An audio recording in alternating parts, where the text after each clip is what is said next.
अस्सलामुअलैकुम। आप देख रहे हैं प्रोग्राम मुनीर यमन के साथ। अमेरिका में एक बड़ी तब्दीली आई। इस तब्दीली के साथ पाकिस्तान पर क्या होंगे और किस अंदाज के होंगे, इससे किसको सियासी तौर पर फायदा होगा और किसको नुकसान होगा। पाकिस्तान की मीशत के हवाले से इसमें बहुत सारे आम तरीन सवालात हैं। इसके ऊपर आज प्रोग्राम में गुफ्तगू करेंगे। हमारे साथ ज्वाइन करें सीनियर साहब तजिया निगार ज्वाइन करेंगे। हम इस्लामाबाद से, डायरेक्टली इस्लामाबाद से हमें ज्वाइन करेंगे जनाब रिजवान शाह साहब। रिजवान साहब अस्सलाम वालेकुम।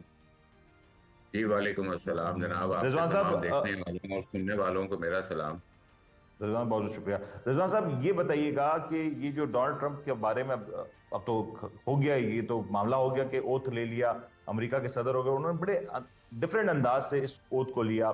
माजी में इस तरह की कोई मिसाल नहीं मिलती कि ओथ लेते ही आपने इतने सारे एग्जीक्यूटिव ऑर्डर्स के ऊपर दस्तखत किए। कैसा देख रहे हैं पहले तो इस तब्दीली को आप? देखें, पाकिस्तान के अंदर फार्म 47 का शोर अभी तक चल रहा है, साल होने वाला है। अगले महीने 8 तारीख को साल हो जाएगा। ठीक है। और उधर जो है वो अमेरिका में 47वें सदर जो है बन गए हैं डोनाल्ड ट्रंप। और डोनाल्ड ट्रंप की ये जो सदारत आप देख रहे हैं, इसके पीछे एक बहुत बड़ी उनकी जद्दोजहद है। हम्म। उन्होंने बहुत सारे मुकदमात का सामना किया। उन्होंने अपनी एंटी स्टैब्लिशमेंट बयानिया को लेकर वो चले इस पूरी कैंपेन के अंदर। उनको एक बहुत बड़े मज़ाहमत का सामना था अपने सियासी मुखालफिन की तरफ से, लेकिन उसके बावजूद वो गए। उनके ऊपर आप देख लें कितने मुकदमात हुए उनके ऊपर। जो है वो अदालतों के वो चक्कर काटते रहे, लेकिन वो इससे जीते। और साफ नज़र आ रहा था कि वो इस दफ़ा जब आएंगे तो वो एक इंतहाई जारहाना पॉलिसी के साथ आएंगे। वो टोटल सिनेरियो चेंज कर देंगे, वो स्ट्रक्चर चेंज कर देंगे। उन्होंने बिल्कुल ऐसा ही किया।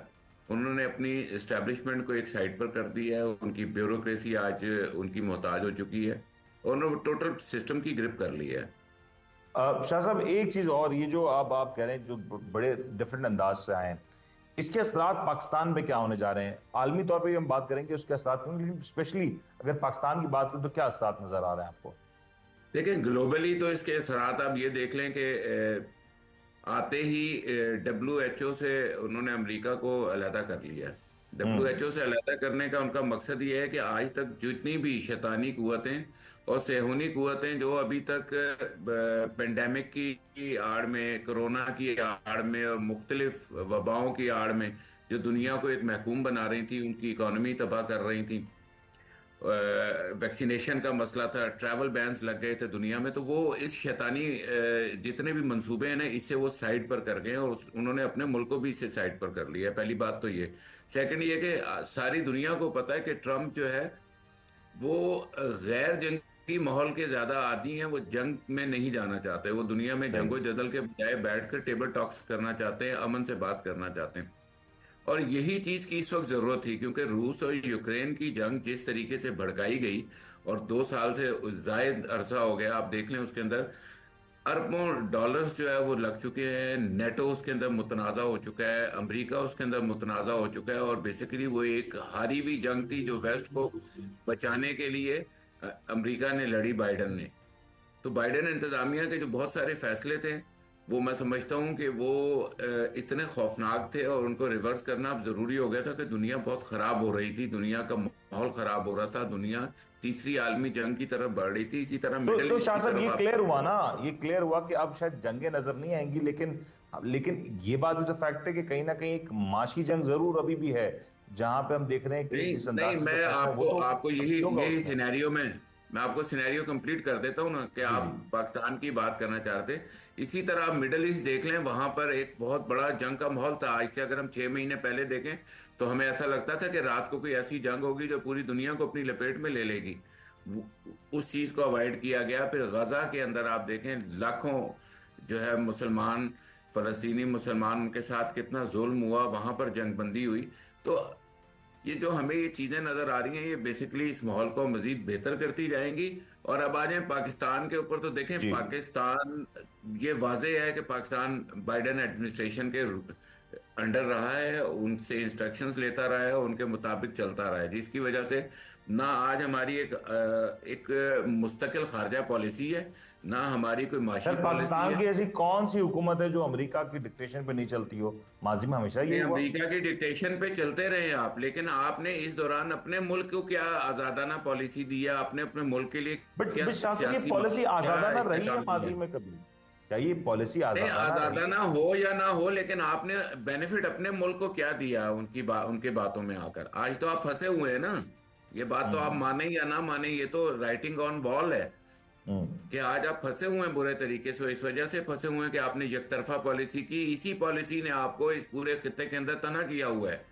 ना आप रूस की तरफ देख सकते हैं, ना बट आप ये चाइना की तरफ यही जाने को पॉलिसी थी ना तैयार हैं। जिसमें आप बेनिफिशियरी भी तो रहे ना, क्योंकि आपने एक कैंप का चुनाव किया, उस कैंप में आप रहे और आपका यही डिसीजन रहा। और जब हमने देखा कि देखें, नहीं माजी में नहीं नहीं, आपने जब कैंप डील करने की मुनीर थी, साहब देखें, तब अब आपको मैं यहाँ खमियाजा पर, भुगतना पड़ा। यहाँ पर मैं आपको बताता हूँ, ये सारी बात थी कि आपने दूरंदेशी कितनी की। हम्म। आपने अगर एक कैंप का चुनाव किया था, कैंप का चुनाव करती है, हर हुकूमत करती है, उसकी मजबूरी होती है, उसको जाहिर बात है अपनी एक लॉबी रखनी होती है। लेकिन ये हम्म। भी तो देखना पड़ता है कि इस हुकूमत ने जो, मतलब हुकूमत भी कहते हुए हंसी आती है, ये हुकूमत किस तरह की है कि जिसको 20 सीटों के साथ हुकूमत मिली हुई है। ठीक है। तो मेरा कहने का मकसद ये है कि इसकी दूरंदेशी भी तो होनी चाहिए थी ना, कि अगर एक कैंप स्लिप होने लगे तो आपने दूसरे कैंप को क्यों नहीं अपनी पाइपलाइन में रखा था? तो जब आप वन साइडेड हो जाते हैं, आप एक साइड पर हो जाते हैं, तो दूसरी साइड पे आपको जाने के लिए फिर बहुत जिद्दोजहद करनी पड़ती है। और अच्छा आज शाह मेरा ख्याल है साहब। कि पाकिस्तान की हुकूमत इसी चीज को भुगत रही है कि वो वन साइडेड पॉलिसी लेके चलती रही। अब आपको दूसरी लॉबी में जाने के लिए इश्यूज हो रहे हैं। अच्छा शाह साहब, एक बड़ा पॉइंट इसके ऊपर बात हो रही है कि डोनाल्ड ट्रंप के जब अब वो सदर बन चुके हैं अमेरिका के, उसके तीन असरात मुमकिन है। एक, पाकिस्तान के लिए इसमें बेहतरी है। दूसरी, पाकिस्तान के लिए इसमें नुकसान है। तीसरी, इसका पाकिस्तान को फायदा होगा। तीनों में से कौन सा सिनेरियो आपको ज्यादा क्लोज नजर आता है? देखिए, मैं आपके इन तीनों सिनेरियोज को मान लेता हूं कि ये आपने बिल्कुल अच्छी बात की है, लेकिन मेरे हिसाब से थोड़ा सा अगर हम समझने की कोशिश करें तो हमें अपने मुल्की मुफाद को पहले देखना पड़ता है, उसके बाद हमें अपनी खारजा पॉलिसी बनानी पड़ती है किसी मुल्क के साथ, या किसी के हिदायत लेनी चाहिए। तो मैं ये समझता हूँ कि वो तमाम चीज़ें जो हमारे मुल्क को भी स्ट्रॉन्ग करें, हमारी गिरती हुई इकोनॉमी को भी स्ट्रॉन्ग करें, और हमारे सियासी स्ट्रक्चर को भी थोड़ा सा इस्तेकाम दें, तो मेरा ख्याल है वो पॉलिसी होनी चाहिए। और आपको ये सोचना पड़ेगा, आपको ये देखना पड़ेगा कि हमारे खित्ते के हिसाब से क्या चल रहा है, ईरान में क्या चल रहा है, चीन में क्या चल रहा है, रशिया में क्या चल रहा है। हमें अपने खित्ते को देखते हुए अपनी हर चीज़ को देखना चाहिए। तो इसमें दूरअंदेशी बहुत ज़रूरी है कि कोई भी हुकूमत हो, कोई भी आपको बंदा हो। लगता है शाह साहब ये जो फॉरेन पॉलिसी पाकिस्तान की होगी, वो डोनाल्ड ट्रंप की जो काबीना के जो करीब तरीन अरकान जिस अंदाज से गुफ्तगू कर रहे हैं, अलाइन हो सकेगी अब पाकिस्तान की फॉरेन पॉलिसी और यूएस पॉलिसी? बड़ा आपने एक गहरा सवाल किया है, बड़ा माहिराना सवाल जिसे कहते हैं। ठीक है। देखिए, बात यह है मुनीर साहब के आप अगर मुझसे इसका जवाब पूछेंगे तो मैं कहूँगा नहीं। स्ट्रेट फॉरवर्ड इसका मैं जवाब दूंगा नहीं, क्योंकि आपने इतनी दूरियां पैदा कर ली थी, आप बाइडेन एडमिनिस्ट्रेशन के इतने करीब जा चुके थे कि आज ट्रंप आपको उस नज़र से नहीं देख रहा।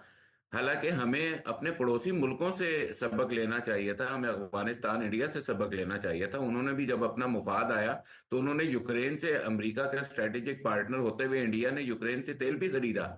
और जब हम्म। उन रशिया से तेल भी खरीदा, सॉरी। और जबकि वो यूक्रेन के भी करीब थे, और वो अमेरिका को अपना स्ट्रेटेजिक पार्टनर भी कहते हैं। लेकिन जिस वक्त अमेरिका ने कहा कि आप रूस से तेल कैसे खरीद सकते हैं, हमारा तो रूस के साथ एक तनाज़ा चल रहा है, तो उन्होंने कहा कि भाई हमारी खारजा पॉलिसी है और हमें अपने मुल्क को देखना है। अगर उसी रेट पे आप दे दें तो हम दे दें। मेरा कहने का मकसद ये है कि जब आप एक जामिया पॉलिसी बनाते हैं, आप एक प्लानिंग के साथ चलते हैं, तो आपको सब चीज़ों शाह को साहब, एक साथ एक अच्छे और इसी के बुरे को साथ, लेकर एक चलना इसी के पड़ता है। साथ माजरत आपकी बात में कता कलामी कर रहा हूं।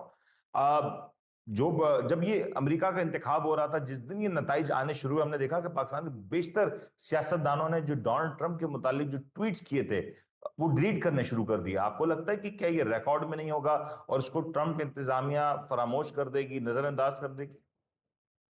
देखें, ये तो खैर ट्वीट तो हमेशा ही डिलीट करते रहते हैं। आज वो है ना कि वो हुआ है शाह का और मसाए एलन फिरे मस्क के लिए वो इतराता। ट्वीट्स रिकवर करना कोई बड़ी बात नहीं होगी, आई बिलीव। वो ट्वीट का मालिक ही इस वक्त अमेरिका का जो है ना, वो सबसे बड़ा एडवाइजर है ट्रम्प का। ठीक है जी। ना। जो एक्स का मालिक है, एलन जी। मस्क। ठीक है। तो मैं ये कह रहा था कि वो बना है, हुआ है शाह का मसाए फिरे इतराता, वगरना शहर में गालिब की आबरू क्या है। तो ये तो हर दौर में ही ट्वीट करते रहे हैं और उसको डिलीट करते रहे। इनको तो ये भी नहीं पता था कि ट्विटर भी कोई चीज होती है। तो हम्म। आकर पिछले दौरे हुकूमत ने इनको बताया कि ट्विटर भी कोई चीज होती है। और शाह ये देखिए, साहब। ये तमाम चीजें मुनीर साहब, आप इसके जी। ऊपर सीरियस बात ये करते हैं कि आज की दुनिया के अंदर आप जो भी चीज करते हैं वो किसी ना किसी हार्ड डिस्क के ऊपर मौजूद होती है। बिल्कुल। रिकॉर्ड आप आज के दौर में गायब नहीं कर सकते। आप इस तरह किसी को आंखों में मिर्चियां डाल के उसको अंधा नहीं कर सकते कि उसको दुनिया नजर ना आए। क्या? तो आपको अपना बयानिया, आपको अपना पॉलिसी ऐसी मुतवाजन रखनी पड़ती है कि कल आपका कौन सा दुश्मन आपका दोस्त बनाना पड़ जाए आपको, और कौन सा दोस्त आपका दुश्मन बन जाए। तो आपको मुतवाजन रखना पड़ता है। और मेरा ख्याल है कि इस वक्त ट्रंप इंतजामिया के पास एक बहुत बड़ी तादाद में रिकॉर्ड भी मौजूद है, जो उनके खिलाफ सोशल मीडिया पे कैंपेन्स भी चली हैं, और उनको इसका भरपूर पता है। और मेरी इतलात के मुताबिक फरवरी के फर्स्ट वीक के अंदर उनको पाकिस्तान के ऊपर ट्रंप को ब्रीफिंग दी जाएगी और उसके लिए इंतजाम शुरू हो